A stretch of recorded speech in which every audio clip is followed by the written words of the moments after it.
Buenos días, bienvenidos a las entrevistas en Religión Digital. Hoy tenemos un inmenso placer. No es la primera vez que viene, pero siempre es un honor tener a nuestro amigo Roberto Alifano con nosotros. Roberto, ¿cómo estás? Bueno, muy contento de estar nuevamente aquí en Religión Digital. Y hoy con una criatura que, modestamente, lo vamos a decir, tenemos algo que ver. Tenemos algo que ver. Es fruto de la colaboración también entre Roberto Alifano, Religión Digital, y con nuestros amigos de CAF. Sale a la luz un experimento literario, no sé cómo definirlo de otro modo, que se llama Yo Dante Alighieri, en mitad del camino de la vida. ¿Qué ha supuesto este libro, Roberto? Bueno, para mí un gran esfuerzo, pero estoy realmente asombrado, te diría que deslumbrado, con la calidad de impresión que tiene esta obra que me llevó tanto trabajo, tantos, podemos decir, sacrificios, ¿no? A veces no coincide el continente y el contenido, pero en esta ocasión, tanto el contenido, yo doy fe, como el continente, lo estarán dando fe ustedes ahora mismo, merecen muchísimo la pena. Bueno, ojalá el contenido se parezca al continente, ¿no? ¿Qué nos cuentas en Yo Dante? La vida de Dante Alighieri, ¿no? Dante Alighieri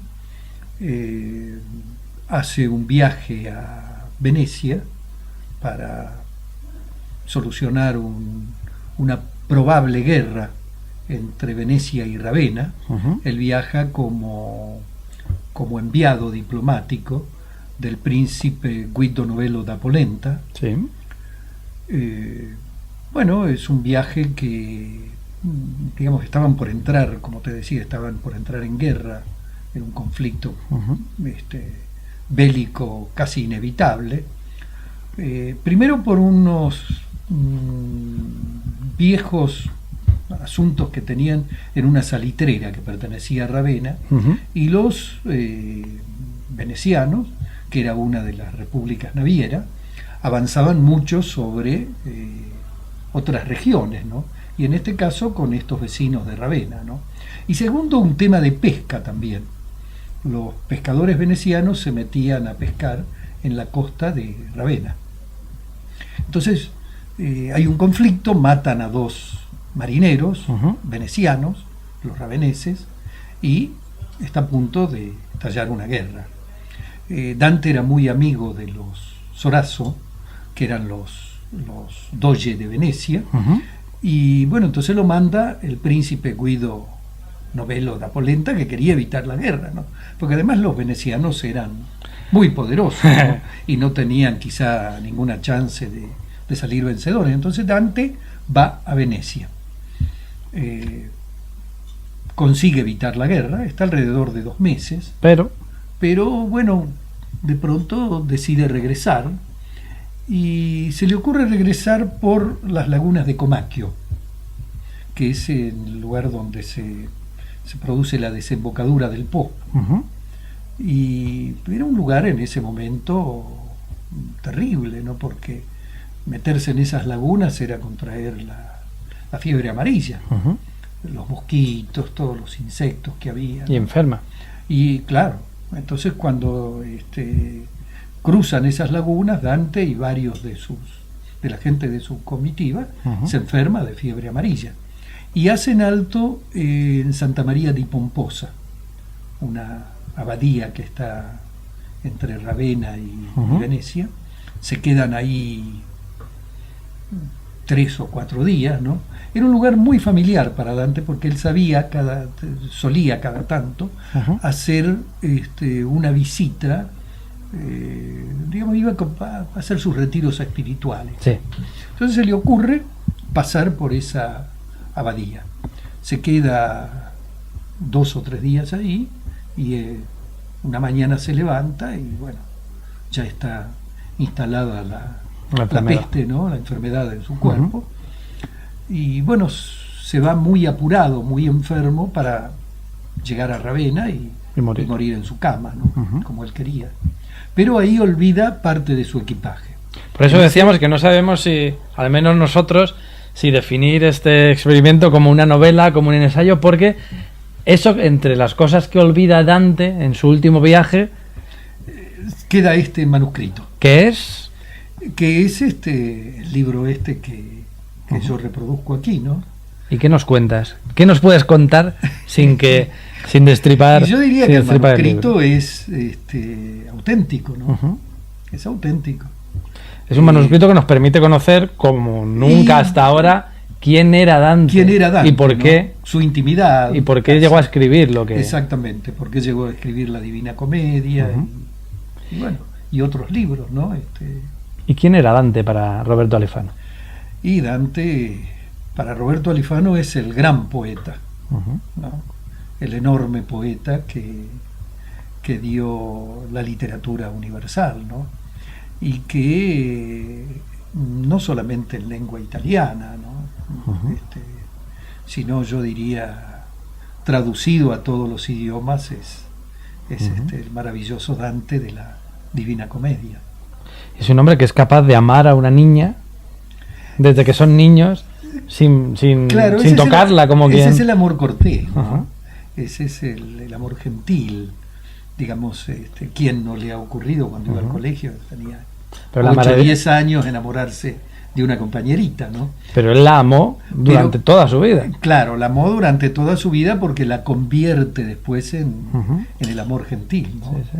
Beatrice. En la famosa Beatrice del Dante, ¿no? ¿Hasta qué punto Beatrice? A la que le dedica el paraíso, ¿no? Todo el paraíso de la comedia es ese encuentro maravilloso con Dios y con Dante, ¿no?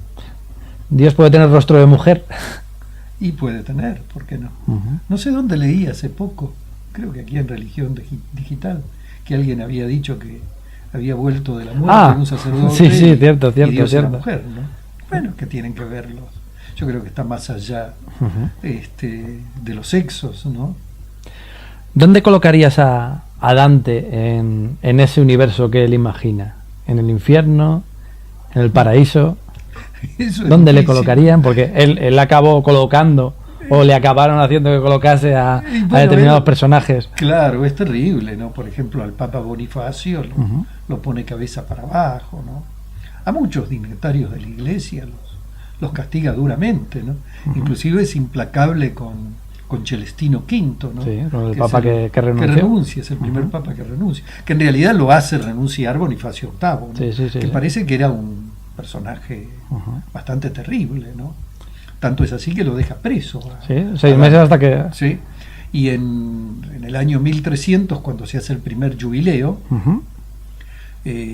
Dante queda horrorizado de la corrupción que ve en ese jubileo, ¿no? Por ejemplo, la venta de indulgencias, ¿no? A la vuelta de cada esquina, ¿no? Es decir, alguien le quería pegar una paliza a su mujer, compraba una indulgencia. ¿El Papa Francisco necesitaría un Dante? ¿O le vendría bien un Dante? Quizá le vendría bien, ¿no? Porque Dante además era un gran político. Era un político. Era un hombre que había actuado en la vida pública de Florencia, ¿no? Y que, bueno, era un hombre con principios, un hombre sincero, ¿no? Primero fue Ghibellino y después fue Güelfo Blanco. Que complicado en esa época. Claro, que no le convenía para nada, porque él podía haber fingido otra cosa, ¿no? Pero como era un hombre con una gran convicción, un hombre de principios, eligió ser Güelfo Blanco, lo cual le costó casi la vida, ¿no? Porque vive más de 20 años exiliado, muere en el exilio, ¿no? No puede volver más a Florencia, ¿no? Si cruzaba las murallas de Florencia... Y sin embargo es tan difícil entender Florencia sin Miguel Ángel y sin Dante Alighieri. Sí, por supuesto. Es Dante Alighieri, es Miguel Ángel, ¿no? Es todo ese mundo maravilloso del Renacimiento, ¿no? Y del Prerrenacimiento, que es el Alighieri, ¿no? La Edad Media. Esa salida de la Edad Media que posibilita después el Renacimiento y la civilización tal y como la entendemos. Ahí, ¿no? Claro. Y hasta el idioma italiano, ¿no? El idioma italiano sale de Dante, ¿no? Se unifica a través de la Divina Comedia, ¿no? Y después de ese gran difusor que tiene Dante, que es otro escritor mágico, que es Boccaccio. El primero que reivindica a Dante, porque Dante es condenado por la Iglesia. Sí. ¿No? Por eso venía la pregunta de Francisco, porque precisamente claro, son personajes que desde su fe también, desde la literatura, desde la política, pero también desde su fe, estamos hablando de una época en la que eso no se diferenciaba con tanta ligereza como ahora, luchó y fue condenado al exilio y a muchas otras cosas, y la propia Iglesia también le condenó al ostracismo. De hecho, no queda copia de la Divina Comedia. No hay copia. Lo más cercano a todo ello. Decían, yo se lo pregunté eso al cardenal Mejía, ¿no? Que era compatriota, tuvimos bastante amistad, ¿no? Que fue responsable de la Biblioteca Vaticana. Y fue director, murió siendo director de la Biblioteca Vaticana, estuvo muchos años, ¿no? ¿Y no estaba allá? Yo le pregunté, le digo, pero no lo tienen ustedes ahí oculto. No, me dice, no es cierto. Dice, sí, no, dice, ¿qué objeto hay? Y bueno, pero podría tener cosas inconvenientes. No, me dijo, no, si estuviera, te imaginas, yo mismo lo daría a conocer, no sería... Sería fantástico. Fantástico. Sería ¿no? fantástico. Pero han habido personajes italianos que se han dedicado casi la vida a buscar el manuscrito de Dante, ¿no? En distintos monasterios. De hecho, este libro arranca con el resultado de una búsqueda. Exacto. Que nos lleva hasta Argentina. Hasta Argentina, donde un sacerdote que yo conocí acá en Madrid, ¿no?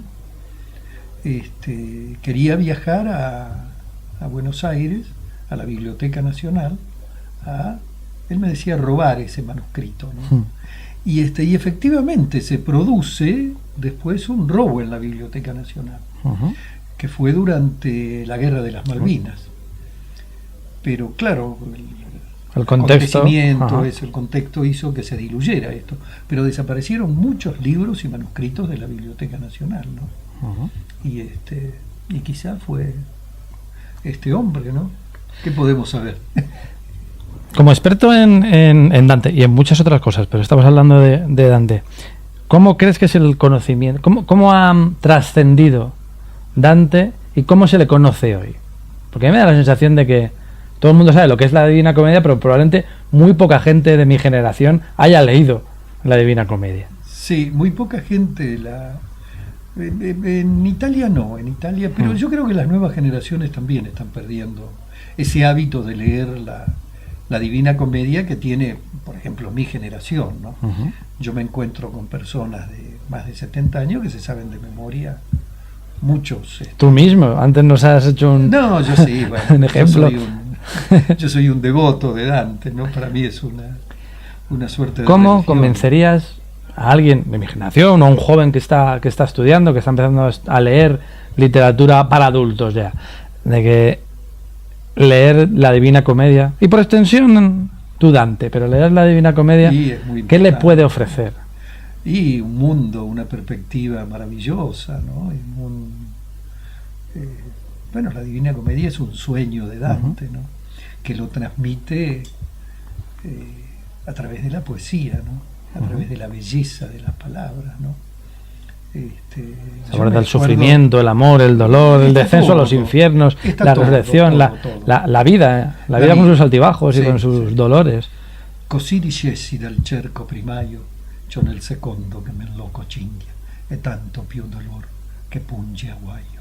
Es maravilloso, ¿no? La musicalidad de los versos. Además está todo escrito en endecasílabos. Todo escrito en endecasílabos y en tercetos encadenados, ¿no? Es maravilloso, Dante es maravilloso. Es una de las grandes obras que tiene la humanidad, ¿no? Que sigue teniendo, ¿no? A pesar de que, como tú dices, se lo lee ahora muy poco, ¿no? Pero también a Cervantes creo que se lee muy poco. Cierto. También a Quevedo, a Lope de Vega, ¿no? Estamos perdiendo un patrimonio muy histórico y literario fundamental. Es fundamental. Yo creo que mi generación, hasta la generación tuya, eran lectores de esos clásicos, ¿no? Ahora lamentablemente se ha ido perdiendo, ¿no? Pero no sé si es tan así, ¿no? Yo tampoco estoy muy convencido. No hay que ser tan pesimista, ¿no? No hay que ser tan pesimista, porque de pronto yo me encuentro con gente muy joven que ha leído la Divina Comedia, Ujú. la está leyendo, o está leyendo al Quijote, o está Cierto. leyendo Cierto. a Lope de Vega, ¿no? Yo, Dante Alighieri, lo presentas en dos lugares emblemáticos, aquí en Madrid, la semana que viene, el día Sí. 20 de abril, a las 7 de la tarde, en el Palacio de Bellas Artes. en el Círculo de Bellas En Artes, el Círculo de Bellas Artes. con Luis Alberto de Cuenca, Sí, y el día 22, a las 7 de la tarde, en la FNAC de Callao. Son dos lugares a donde tienen ustedes una cita, a unas horas muy interesantes, unos días también intensos, y donde podemos profundizar en la figura de Dante y en la de Roberto Alifano, que ustedes ya lo saben, otros a lo mejor no tanto, tiene una vida y una historia también que contar. Y acabas de llegar de Roma. acabo que de has- llegar de Roma, sí. Estuve allí ¿Cómo está la ciudad saludando santa? a algunos amigos míos y visitando esa maravillosa ciudad, ¿no? Esa interminable, esa infinita ciudad que es Roma, ¿no? Mira qué casualidad, me estaba acordando ahora de unos versos de Quevedo. Buscas en Roma, a Roma, oh peregrino, y en Roma misma, a Roma no la hallas. Cadáver son las que ostentó murallas y tumba de sí propio el Aventino. Qué lindos versos, ¿no? Sí, muy Y al lindo. final dice, a ver cómo es que dice Quevedo, dice, oh Roma, en tu grandeza huyó lo que era firme y solamente lo fugitivo permanece y huye. Qué lindo, ¿no? Y lo permanente también está aquí. Dante, gracias por redescubrirnos la figura de este personaje fundamental para la historia de Italia, para la historia de la humanidad, de la literatura. Yo lo estoy terminando de leer y se lo recomiendo vivamente. Yo, Dante Alighieri, En mitad del camino de la vida, publicado por CAF, Roberto Alifano. Muchísimas gracias, Roberto. No, muchas gracias a ti, Jesús. Un auténtico Y placer. como siempre, un gran gusto estar con ustedes aquí en Religión Digital, que es una de mis casas en Madrid. Por fortuna tendremos siempre ocasiones para continuar encontrándonos, Roberto. Bueno, muchísimas gracias. Gracias a ti. Y a ustedes, pues les esperamos en nuevas ediciones de las entrevistas en Religión Digital. Muy buenos días.